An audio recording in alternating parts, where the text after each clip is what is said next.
الفيديو بتاعنا النهاردة عبارة عن أكل الشارع.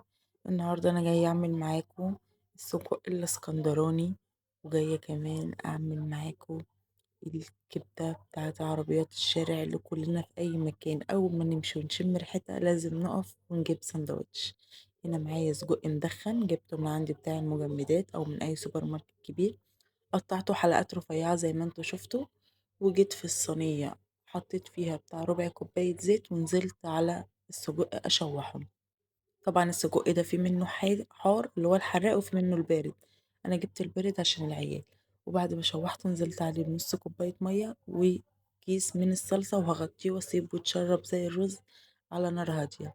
ومعايا طاسة تاني نزلت فيها بالزيت ونزلت بنص كيلو من الكبدة وبرضو بشوحه بالزيت لغاية ما لونها يبيض معانا. عايزة اقول لكم ان الكمية دي يعني شوفوا هتعمل لكم سندوتشات قد ايه، يعني انتوا لو جبتوها من بره مش بعيد يعني تكون مع اغلى من كده وفي نفس الوقت مش هتشبعوا.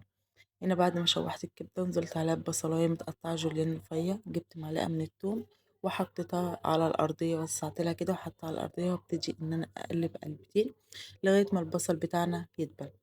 وهنزل بالملح والفلفل على حسب الرغبة على حسب ما انت بتحبي، وهنشوح كل الكلام ده مع بعضه مع حتتين من الفلفل الأخضر في الآخر عشان تعزز الطعم.